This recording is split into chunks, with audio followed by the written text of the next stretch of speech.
5장, 레위기 5장 1절입니다. 만일 누구든지 저주하는 소리를 듣고서도 증인이 되어 그가 본 것이나 알고 있는 것을 알리지 아니하면 그는 자기의 죄를 져야 할 것이요 그 허물이 그에게로 돌아갈 것이며, 만일 누구든지 부정한 것들 곧 부정한 들짐승이나 사체나 부정한 가축의 사체나 부정한 곤충의 사체를 만졌으면 부지 중이라도 할지라도 그 몸이 더러워져서 허물이 있을 것이요, 만일 부지 중에 어떤 사람의 부정에 다하는데 그 사람의 부정이 어떠한 부정이든지 그것을 깨달았을 때에는 허물이 있을 것이요, 만일 누구든지 입술로 맹세하여 악한 일이든지 선한 일이든지 하리라고 함부로 말하면 그 사람이 함부로 말하여 맹세한 것이 무엇인지 그가 깨닫지 못하다가 그것을 깨닫게 되었을 때는 그중 하나 그에게 허물이 있을 것이니, 이 중 하나의 허물이 있을 때에는 아무 일에 잘못하였노라 자복하고 6절 다같이 그 잘못으로 말미암아 여호와께 속죄를 드리되 양떼의 암컷 어린 양이나 염소를 끌어다가 속죄를 드릴 것이요, 나머지는 뒤에 다 같이 시작. 제사장은 그의 허물을 위하여 속죄할지니라. 아멘.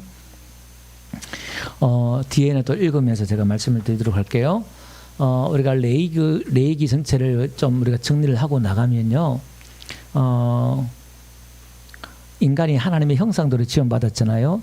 네모 박스 우리가 그림을 유인물 여러분들 보시면 하나님의 형상이 있죠. 이 하나님의 형상이 거룩한 거예요. 근데 그 하나님의 형상인 인간이 하나님의 형상대로 지원받은 그 인간이 범죄하잖아요. 그 범죄한 결과가 뭐냐면 하나님의 형상이 파괴되었어요. 하나님의 그 거룩한 모습이 파괴되었어요. 근데 그 결과는 뭐죠? 사망과 심판이에요. 그러니까 그 인간이 죄를 지었을 때 그 범죄한 결과를 뭐냐면은 부정한 상태다 이렇게 말해요. 여러분 맨 위에 그림 보니까 하나님의 형상은 거룩하죠. 그 거룩한 것을 정결한 상태다 이렇게 말을 해요. 그런데 범죄하니까 그 거룩한 것이 죄가 묻으니까 부정한 게 되는 거예요. 그래서 이 부정한 것은 뭐냐면은 인간의 죄를 지어서 또 인간의 연약함 때문에 부정한 거예요. 오늘 이 본문에도 지금 이 부정한 것에 대해서 이야기할 거거든요. 그러니까 이 부정해져요. 그러면 이 부정한 상태가 되어버리면 회복이 필요해요. 왜냐하면 이 회복이 되지 않으면 사망 심판을 받으니까. 그러면 이 회복이 필요한 게 뭐냐면은 제사예요. 어떻게 하면 이 부정한 것이 회복이 될 것이냐. 그게 이제 제사고 의식이에요. 제사의식, 제사와 제사의식이 필요해요. 그러면 그게 이제 뭐가 되느냐? 정결함이 회복이 돼요. 그럼 이 정결함이 회복되기 위해서는 사실은 제사장의 도움이 필요해요. 이 단계는. 그래서 오늘 이 전체 이 그림이 이제 레위기 이야기인데, 레위기 이야기는 뭐냐면은 우리가 부정한 자가 되었는데 어떻게 우리가 이 부정한 것을 회복할 것이냐, 거룩하게 만들 것이냐 이 말이에요. 여러분 제가 아까 볼 때 레위기는 부정한 자가 거룩해지는 방법에 대해 설명하다 이렇게 나왔죠. 이게 레위기의 핵심이에요. 그러니까 레위기의 주제는 거룩이라 그랬잖아요. 내가 거룩하니 너희도 거룩하라. 그러니까 이 레위기 전체의 핵심은 하나님의 속성, 하나님의 마음, 우리 신앙의 본질 핵심을 이야기하는 거예요. 그래서 이 레위기는 너무너무 중요하다. 토라의 모세오경의 가장 중심에 있는 게 레위기고 레위기다는 거예요. 그럼 우리는 뭘 회복해야 되느냐? 레위기를 회복해야 돼요. 이 거룩을 회복해야 한다 그 말이죠. 그래서 그 회복을 필요한데 제사가 그 네모 나오죠? 5대 제사가 있다 그래요. 5대 제사. 그죠? 이 번제는 모든 걸 다 태워드리는 거잖아요. 그 헌신을 뜻한다 그랬어요. 그 다음에 곡식 감사죠. 곡식을 곡물로 드리는 제사를 소제다 그래요. 번제와 함께 드리죠. 이건 감사의 제사예요. 그 다음에 화목제를 드려요. 이것은 화평, 기쁨을 뜻해요. 하나님 앞에 드리고 제사장도 먹고 다 성도들과 나눠 먹고 다 나눠 먹죠. 그 다음에 속죄제. 이 속죄제는 뭐냐면 내가 죄를 지을 때 어떻게 정결하게 될 것이냐. 그 속죄에 대해서 우리가 지난주 4장에 대해서 우리가 말씀드렸죠. 이 속죄제에 대해서 이야기합니다. 그러면 우리가 정결하다, 칭의를 얻는 거예요. 그 다음에 이 속건제는 보상, 배상하는 문제예요. 예, 그냥 잘못됐습니다가 아니라 물러주는 거예요. 오늘 이 속건제에 대해서 말씀을 드릴 거거든요. 그러니까 어떻게 보상할 것이냐. 예, 이것은 이제 우리가 그 보상 문제까지 나간다는 것은 저와 여러분들이 성도들이 어떻게 우리가 더 한 발짝 더 회개하는 걸 뛰어넘어서 삶으로 하나님 앞에 또 이웃들 앞에 우리의 삶을 드리느냐, 이 이야기가 오늘 이 제사 이야기입니다. 그러면 이 5대 제사의 방법이 뭐냐 보면 화제 있죠? 태워서 드리는 거예요. 홀라당 다 태워서 드리는 걸 이제 화제다 그러고, 거제예요. 이렇게 제물을 이게 팔을 올려요. 들어 올려요. 그리고 요새는 흔들어요. 이렇게 흔들어요. 그 다음에 전제는 관제다 그러죠. 이 전제는 모든 제물 위에 포도주를 이렇게 붓는 거예요.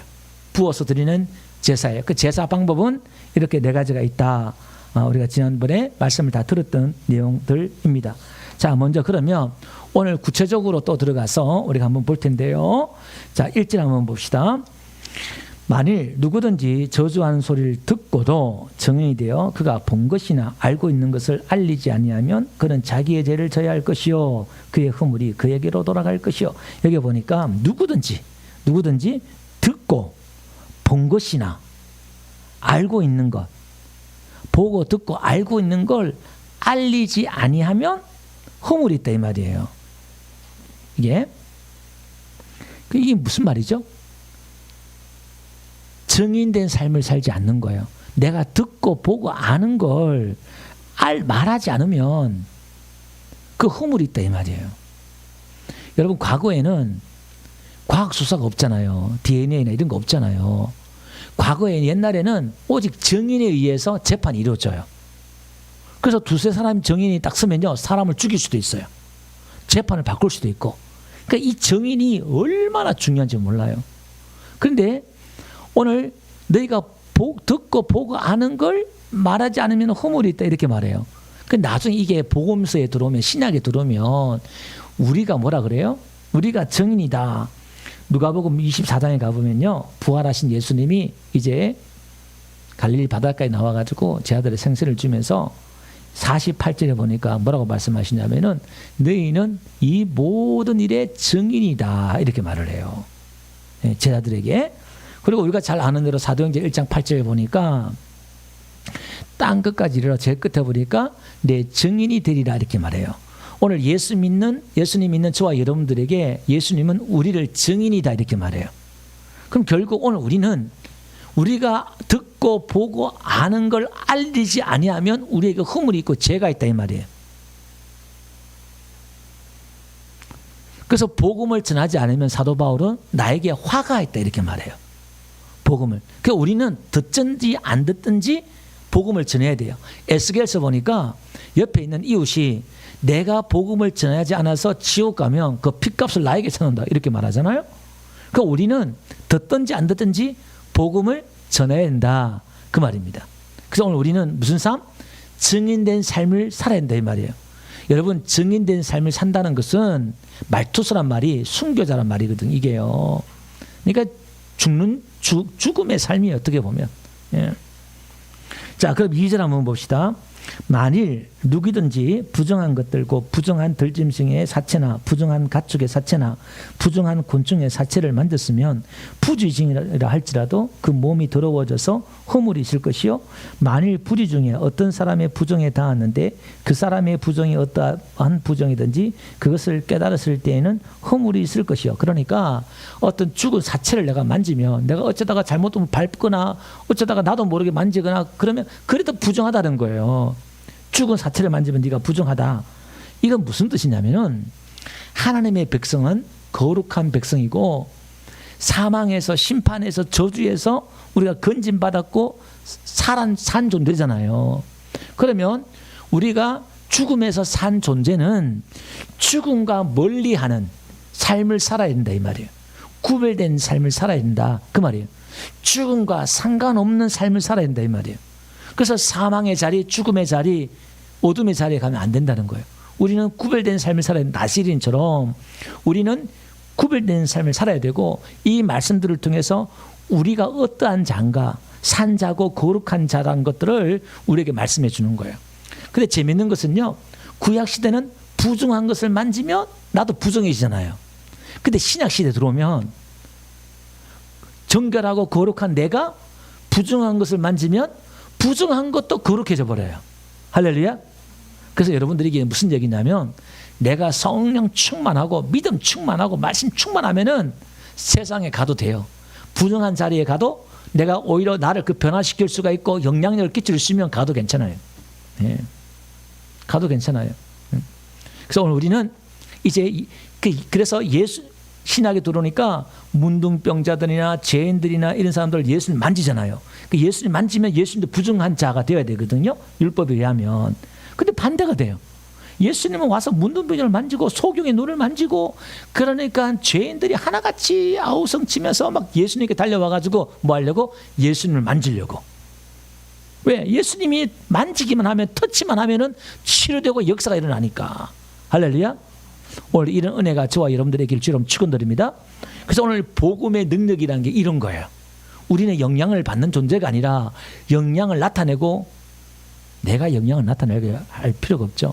너희는 세상의 소금이고 빛이다, 이렇게 말했으니까 오늘도 그 하나님의 빛이, 하나님의 소금의, 하나님의 언약의 말씀들이 나를 통해 나타날 줄 믿습니다. 할렐루야. 그래서 신앙이라는 게, 믿음이라는 게요, 뭐를 만들어내려고 그러고 되려고 하기 이전에, 여러분, 하나님께서 에덴 동산에 아담을 뒀잖아요. 에덴 동산에 아담을 뒀을 때는 모든 게 다 완성된 곳에 아담을 뒀어요. 아담이 더 만들어야 되고 더 이루어야 될 게 없어요. 아담에게서는 그걸 지키고 관리하는 거예요. 아멘. 하나님을 예배하는 거예요. 그러면 예수님도 똑같이 십자가에서, 그죠? 내가 다 이루었다 이렇게 말씀했잖아요. 그리고 내가 세상을 이겼대요. 예수님께서 다 이뤄놓으신 것을 우리는 지키고 누리고 하나님을 예배하는 겁니다. 아멘. 그러니까 신앙과 믿음이란 것은 뭔가 또 다른 것을 이루는 게 아니라 이미 내 안에 예수님이 들어와 계시고 하나님의 능력이, 은혜가, 빛이 내 안에 들어와 있음을 계속 묵상할 때에 내 안에 하나님의 능력이, 내 안에 하나님이 계시고 하나님의 거룩함이 있고, 하나님의 거룩한, 우리에게는 옛날에 이 본성이 악한 본성밖에 없었는데 오늘 저와 여러분들에게 새로운 본성, 하나님의 속성, 하나님의 성령의 마음, 성령의 소욕이 우리 안에 있는 줄 믿습니다. 자꾸 이걸 의식해야 한다 이 말이에요. 아유, 나는 더러운 존재, 죄 많은 존재, 내 안에 더러운 것밖에 없어, 이게 아니라 우리 안에는 또 다른 마음, 하나님의 거룩한 마음, 거룩한 속성, 끊임없이 내 안에 샘솟듯 공급해 주신 하나님의 은혜와 능력이 있을 줄로 믿습니다. 예배하고 기도하고 찬양하면, 하나님 이름만 부르면 내 안에 물이 동하여서 엘리사가 도끼를 떠올린 것처럼 하나님의 능력이 올라오고, 할렐루야. 이걸 믿는 거예요. 근데 그거는 여러분의 생각과 의식이 중요한 거예요. 그걸 믿는 거예요. 믿을 때 역사가 나타날 줄 믿습니다. 내가 믿느냐 그러잖아요. 그 뭘 믿느냐 이 말이에요. 믿습니다 하는데 뭘 믿냐 이 말이에요. 예수님이 이뤄놓으신 걸 믿으라 이 말입니다. 아멘. 저와 여러분 안에 이뤄놓으신 하나님의 나라, 하나님의 그 놀라운 복음을 믿으라 이 말입니다. 그럴 때 나타나기 시작할 줄 믿습니다. 그러니까 이것을 믿을 때 나의 믿음이 아니라 그걸 믿을 때 복음의 그 믿음이, 복음의 능력이 나타난다 이 말입니다. 이걸 뭐 계속 반복해서 들어야 될 내용이고요. 자, 그 다음에 4절 한번 봅시다. 만일 누구든지 입술로 맹세하여 악한 일이든지 선한 일이든지 하리라 하고 함부로 말하면, 그 사람이 함부로 말하여 맹세한 것이 무엇인지 그가 깨닫지 못하다가 그것을 깨닫게 되었을 때는 그중 하나에게 그에게 허물이 있을 것. 이 뭐죠? 맹세. 선한 것이든 악한 것이든 함부로 말하면 안 된단 말이에요. 그 맹세한다는 것은 내가 그것을 할 수 있다, 지킬 수 있다, 이룰 수 있다 이 말이에요. 그 교만인 거죠. 이 맹세한다는 것은 여러분, 우리가 하나님께서 힘을 주시고 은혜 주시면 하고 가능하고 그다 이 말입니다. 이게 교만한 거예요. 내 힘을 의지하는 거예요. 맹세한다는 것은. 그래서 깨달았을 때 뭐죠? 허물이 있다 이 말이죠. 그러니까 말씀을 통해서 우리가 깨달을 때 하나님 앞에 우리가 죄인 것을 깨닫죠. 로마서 3장 20절 다 같이 한번 읽어볼게요. 그러므로 율법의 행위로 그 앞에 의롭다 하심을 얻을 육체가 없나니 율법으로는 죄를 깨달음이라. 그죠? 율법을 통해서 죄를 깨닫는 거예요. 아, 이게 죄구나. 이걸 깨달아야 돼요. 내가 죄인이구나. 이걸 깨달아야 된다 이 말입니다. 그러면 하나님 앞에 이제 속죄제를 드리는 거예요. 자, 그래서 이 깨닫는 게 참 중요해요. 욥기 32장 8절에 가보니까 그러나 사람의 속에는 영이 있고 전능자의 숨결이 사람에게 깨달음을 주시나니, 그러니까 이 깨닫는다는 게, 하나님의 말씀을 깨닫는다는 게 하나님의 그 숨결이 우리 사람에게 진리를 깨닫게 한다는 거예요. 하나님의 은혜가 임할 때에. 그죠? 잠언 2장에도 보니까 은을 찾듯이 지혜를 그렇게 갈급히 찾으면 2장 5절 보니까 여호와 경외하기를 깨달으며 하나님을 알게 되리니 이렇게 나와요. 그러니까 막 뭔가 구하고 찾을 때에 깨달음이 온다 이 말입니다. 예. 그래서 누가복음 24장 45절 엠마오로 간 두 제자에게도 그죠? 마음을 열어서 성경을 깨닫게 하시잖아요. 그죠? 그래서 요한복음 8장 43절 보니까 어찌하여 내 말을 깨닫지 못하느냐? 예수님이 답답하는 게 이거예요. 하나님의 그 말씀들로서 깨달을 때, 네, 우리 예수님도 기뻐하신다 이 말이에요. 그러면 내가 죄를 깨달았어요. 그럼 어떻게 되느냐? 5절 한번 봅시다. 오늘 본문 5절 다 같이 읽어볼게요. 시작. 이 중 하나의 허물이 있을 때는 아무 일에 잘못하였나라고 자복하고, 그죠? 자복하래요. 여러분, 이 자복한다는 게 뭐가 왜 중요하냐면, 여러분, 내가 입으로 시인한다는 거예요. 내가 잘못했습니다. 하나님 앞에 시인하라 이 말이에요. 이게 왜 하냐면은 로마서 10장 10절에 가보니까요, 사람을 시인한다는 게 이게 왜 중요하냐면은 한번 다 같이 함께 읽어보도록 그렇게 할게요. 다 같이 시작. 사람이 마음으로 믿어 의에 이르고 입으로 신하여 구원에 이르려. 그죠? 마음으로 우리가 믿는다면 입으로 신해야 된다 이 말이에요. 이게 말이, 사람의 이 말이 중요하다 이 말이에요. 이 말에 있어서 영적 문이 열리고 닫히고 사단을 잠잠케 할 수도 있고, 그죠? 사단을 받아들일 수도 있고 하나님을 모실 수도 있고, 이 말이 입구에 이게 중요한 거야 이게. 그 마음으로 믿었으면 입으로 신해야 된다 그 말입니다. 예. 그래서 마태복음 10장에 가보니까요, 마지막 때에 이제 우리가 예수님께서 말씀하시기 뭐냐면은, 야, 하나님께서 너희 머리털까지 다 세신 바 되었다 그렇게 말씀하면서 두려워하지 말라. 너희는 참새보다 귀하지 않느냐. 누구든지 사람 앞에서 나를 시인하면 나도 하늘에 계신 내 아버지 앞에서 그를 시인할 거니까. 왜냐하면 이게 지금 상황이 어떤 상황이냐면은, 사람들 앞에서 예수님이 그리스도다, 신이다 이게 시인하면은 다 죽거나 출교를 당한다 이 말이에요. 그러니까 얼마나 두렵겠냐 이 말이에요. 생명을 거는 거예요, 시인하는 것들은. 근데 예수님이 두려워하지 마. 너희들이 그렇게 사람들 앞에 나를 시인하면 하늘에서도 성부 앞에서 내가 너희를 변호하겠다, 내가 너를 시인하겠다, 그렇게 말씀하는 거예요. 그래서 33절 보니까 누구든지 사람 앞에서 나를 부인하면 나도 하늘에 계신 내 아버지 앞에서 그를 부인하리라. 그럼 오늘 구원은 예수 믿는다지만은 사람들 앞에서 내가 그렇지 않습니다, 이걸 시인한다 이 말이에요. 오늘 새벽에 모르드게가 나는 유다인입니다 시인함을 통해서 자기뿐만 아니라 자기 민족이 다 죽을 위기에 처했잖아요. 신앙이라는 게, 믿음이라는 게 그런 거예요. 자, 6절 한번 봅시다. 여러분 6절에 제가 그 프린터 줬잖아요. 그 프린터를 한번 보면 번역이 좀 잘못되어서 제가 번역을 적어놨어요. 그 잘못으로 말미암아 여호와께 속죄제를 드리되 이렇게 나오죠. 우리가 전에 개역 한글에는 속건제예요. 그게 맞아요. 지금 요게 번역이 잘못된 거예요. 속죄제 이렇게 해놨거든요. 여기 이제 아삼 이렇게 나와요. 속건제. 우리가 오늘은 속건제에 대해서 배울 거거든요. 지난주에 속죄제에 대해서 배웠고, 그런데 양떼의 암컷 어린 양이나 염소를 끌어다가 속죄제를, 요거는 뭐냐면 요게 이제 하타트라는 말인데 요게 이제 속죄제예요. 요게.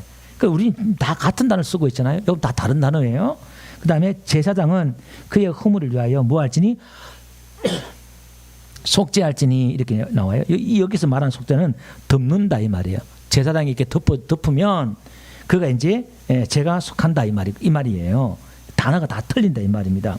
그러니까 자, 다시 한번 정리할게요. 우리 네모 박스 한번 보여주실래요? 아까 보여줬던 것 거기 보면 속죄제, 그거는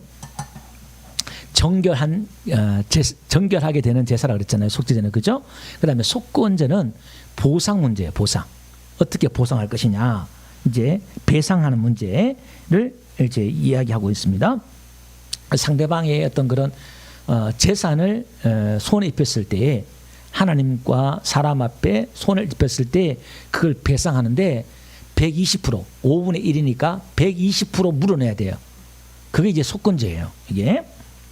그러니까 이게 그 죄가 지금 종류가 이렇게 많잖아요. 그럼 오늘 이 죄라는 것이 우리가 오늘 성물에 대해서 나옵니다만은 뭐 다른 사람에 대해 나오고 다른 뭐 물건에 대해서도 그렇고 뭐 다 이렇게 나오는데 성물이든 사람이든 이제 이걸 이야기하면서 지금 여기서 이야기하고 싶은 게 뭐냐면 이 죄는 하나님 앞에 빚진 거다 이 말이에요. 나 잘못했습니다. 회개만 해야 될 게 아니라 배상해야 된다 이 말이에요. 내가 지은 죄보다 더 많은 것으로 배상해야 된다. 이제 이게 이 속건제에서 가르쳐 주는 거예요. 그래서 예수님이 우리의 속건제물 되셨다 이 말은 내가 지었는데 하나님이 죽었어요. 이게 그 예수님이 120% 우리를 위해 죽었다 이 말이에요. 그래서 이 놀라운 은혜는요. 우리가 하나님 앞에 회개하고 하나님 앞에 돌아오잖아요. 회복도 100% 회복이 아니라 우리가 전에 상하고 망하고 안 좋은 것보다 더 좋게 회복이 된다 이 말이에요. 아멘. 이 속건제의 은혜가 우리에게도 있어요. 이게 다시 우리에게도 돌아와요. 이런 게. 자, 넘어갈게요. 7절 한번 봅시다. 만일 그의 힘이 어린 양을 바치는데 미치지 못하면 그가 지은 죄를 속죄하기 위하여 산비둘기 2마리나 쥐뿔뜨기 새끼 2마리를 여호와께로 가져가되 하나는 속죄무점을 삼고 하나는 번제물을 삼아. 자, 이게 무슨 얘기냐면은 이 속죄제를 드리는데 누구도 예외가 없어요. 돈이 없는 사람, 가난한 사람 필요 없어요. 무조건 다 해야 돼요. 그래서 산비둘기를 드리고 산비둘기도 어려우면 쥐비둘기 새끼 2마리 가지고 하나는 번제물을 드리고 그죠? 하나는 또 속죄제물 드리고 그렇게 하라는 거예요. 그럼 나 그 쥐비둘기 새끼도 없어. 그러면 이제 뒤에 가보니까요. 이제 곡물을 가지고 거기 11절 한번 가봅시다. 만일 그의 손이 산비둘기 2마리나 쥐비둘기 2마리도 미치지 못하면 그의 범죄로 말미암아 고운 가루 10분의 1 에바를 예물로 그러니까 2.2리터예요. 여러분 콜라가 1.5리터잖아요. 거기서 그 밀가루 좀 담아가지고 그걸로 하나님 앞에 속죄제를 드리라 이 말이에요. 그러니까 이게 반드시 이거는 속죄제를 드려야 된다. 가난한 사람, 가난한 자도 부자든 간에 다 드려야 된다 이 말이에요. 그러니까 이것은 가난한 자나 부자나 다 예수님이 필요하다는 거예요. 예수님의 보혈이 필요하다는 겁니다. 할렐루야. 그러면서 12절 한번 봅시다. 그것을 제사당으로 가져갈 것이요 제사당은 그것을 기념물로 한 움큼을 가져다가 제단 위에 화제물 위에서 불사를 드리니. 그러니까 이게 속죄제다 이렇게 말해요. 그러니까 피와 함께 제사를 드리는 거예요. 히브리서 9장 21절 보니까 피 흘림 없이는 제사함이 없다 이렇게 말했잖아요. 그러니까 우리가 피를 흘린 가운데서 이 제사를 함께 드려야 된다 그 말입니다. 자, 그러면서 13절 한번 봅시다. 제사장, 오늘 본문 13절요. 제사장이 그가 이 중에서 하나를 범하여 얻은 허물을 위하여 속죄한즉 그가 사함을 받으리라 이제 나와요. 자, 오늘 제 제목을요. 지금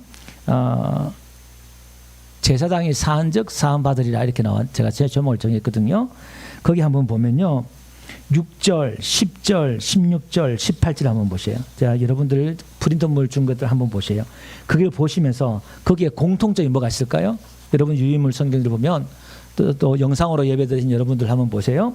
6절, 10절, 13절, 16절, 18절 프린트물 없는 영상을 보시면 어렵겠지만 거기에서 공통적으로 나타나는 게 뭐냐면은 제사장이 그 허물을 속죄해요. 그죠? 그러면 10절 똑같이 뭐냐면은 속죄한즉 그가 사함을 받으리라 이렇게 나와요. 그러니까 제사장이 덮은즉, 그죠? 제가 여기는 속죄한다는 말은 하타트란 말이 아니라 카파르 덮다. 제사장이 덮은즉 속죄란 말 단어가 달라요. 여기 6절부터 6절, 10절, 13절, 16절, 18절 이게 제사장이 속죄했단 말은 제사장이 덮었다, 카파르 했다 이 말이에요. 그러니까 그가 이제 뭐냐 사함을 받는다, 용서함 받는다 이렇게 나와요. 그러면 하나님이 용서하잖아요. 근데 사람이 용서해줘요, 제사장이. 근데 천주교가 그래서 이렇게 천주교 나온 것 같아요. 자백해야 한다 그래서 고해성사잖아요. 신부 앞에 고해성사하고 신부가 죄를 또 뭐 이렇게 사해주기도 하고 또 이런 부분들이 있잖아요, 그죠? 예, 그러니까 이건 좀 오해한 부분들이 있어요. 이것은 뭐냐면 우리의 성도들이 오늘 저와 여러분들이 우리가 어떤 삶을 살아야 될 것인가에 대해서도 지금 이야기해 주고 있는데요. 요한복음 20장 가볼게요. 요한복음 20장 23절 다 같이 한번 읽어봅시다. 시작. 너희가 누구의 죄든지 사하면 사여질 것이요 누구의 죄든지 그대로 두면 그대로 있으리라 하시니라. 그죠? 오늘 사도들의 부활하신 예수님께서 지금 제자들에게 이렇게 말씀하셨거든요. 너희들이 누구의 죄든지 사하면 사신다는 거예요. 예수님도 이것 때문에 공격받았잖아요. 지가 누군데 제사함 받았다 그러냐, 지가 하나님이냐 막 이렇게 말했단 말이에요. 근데 그 권세를 우리에게 주셨어요. 우리가 누구의 죄를 사하면 저들이 사해지고 그대로 두면 그대로 있다 이 말이에요. 자, 이게 무슨 얘기인지 뒤가 다시 한번 정리할게요. 누가복음 6장 37절 가보니까요, 뒤에 보니까 끝에 보니까 용서하라 그리하면 너희가 용서받을 것이 이렇게 나와요. 용서하래요. 그죠? 그 다음에 에베소 4장 32절 가보니까요, 중간에 보니까 서로 용서하기를 하나님이 그리스도 안에서 너희를 용서한 같이 하라 이렇게 나와요. 예. 그러니까 무슨 얘기냐면 오늘 레위기의 핵심은 우리가 거룩한 제사장 나라가 되고 제사장이라 했잖아요. 왕 같은 제사장이라고 했잖아요. 그럼 오늘 우리는 누군가의 죄를 사할 수 있고 안 사할 수도 있다는 거예요. 자, 우리가 복음을 전하면 예수님을 우리가 정연된 삶을 살면 저들은 하나님 앞에 근본된 죄에 대해서 속죄함 받을 수 있는 줄 믿습니다. 할렐루야. 또 누군가 나에게 잘못한 것에 대해서 내가 용서를 하면 그 사람의 죄가 용서함 받는 거예요. 아멘. 그래서 오늘 우리 성도의 삶이라는 것이 우리가 하나님 앞에 1만 달란트 빚진 자로서 탕감받은 자로서 용서받은 자로서 용서한 삶을 살아야 된다 이 말이에요. 아멘. 이게 속죄제고 속건제의 제사다 이 말이에요.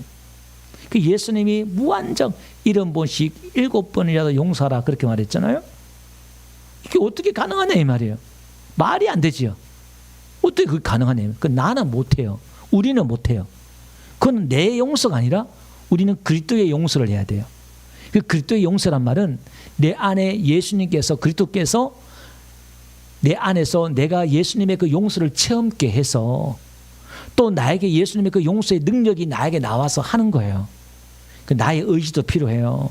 결단도 필요하고 노력도 필요하고 힘쓰는 것도 필요하고 내 의지도 필요해요. 그러한 가운데 놀라운 것은 내 의지만으로 용서하는 게 아니라 내 의지를 하다가 안 되면 나중에 시험 두고 짜증나요.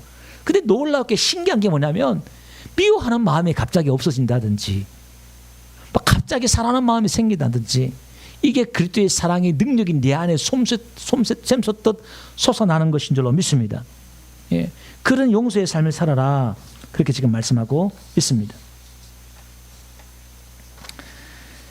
예, 자 그러면서 한번 봅시다. 14절요. 여호와께서 모세에게 말씀하여 이르시되 누구든지 여호와의 성물에 대하여 부지 중에 범죄함이었으면 여호와께 속건제 보상하는 예물 이게요.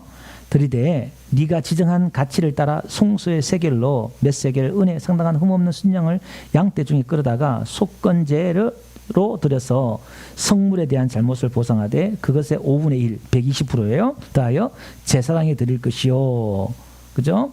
제사장이 속죄한 즉 사함 받으리라 이렇게 말씀했고 그 다음에 17절 여호와의 계명 중에도 부지 중에 범하여도 허물이 있다 이렇게 말씀하고 내가 모르고 지은 죄도 그게 죄다 이 말이에요.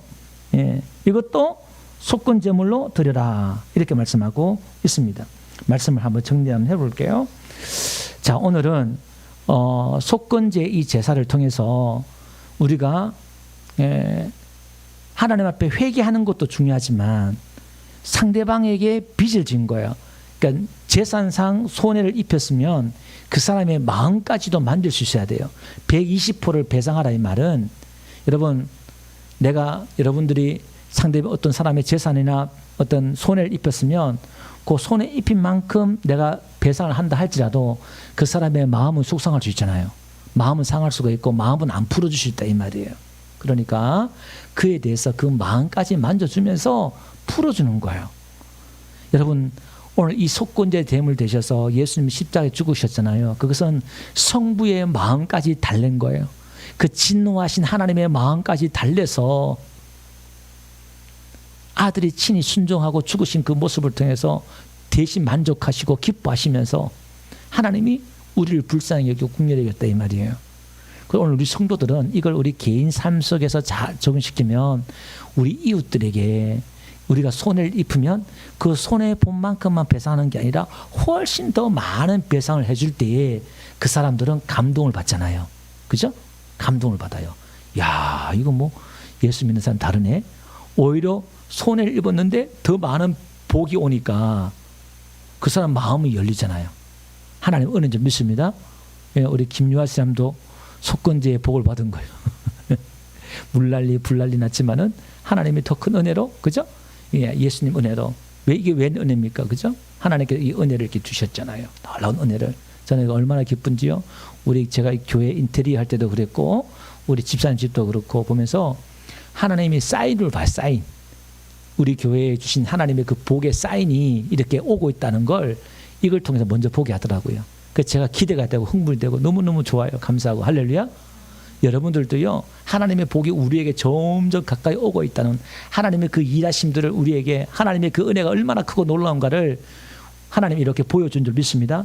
우리가 아멘하고 감사하고 축하하고 찬양하고 할 때에 그 복이 여러분의 심령과 가정에 흘러넘칠 줄 믿습니다. 할렐루야. 그래서 오늘 우리는 정인된 삶을 보고 듣고 한 것, 정인된 삶을 우리가 정해야 되고 구별된 삶을 살아서 우리는 뭘 회복해야 돼요? 거룩을 회복하고 잃어버리신 하나님의 그 형상을 회복하는 가운데서 우리가 선한 영향을 끼치는 저와 여러분들 되시기를 주의 이름으로 축원드립니다. 아멘.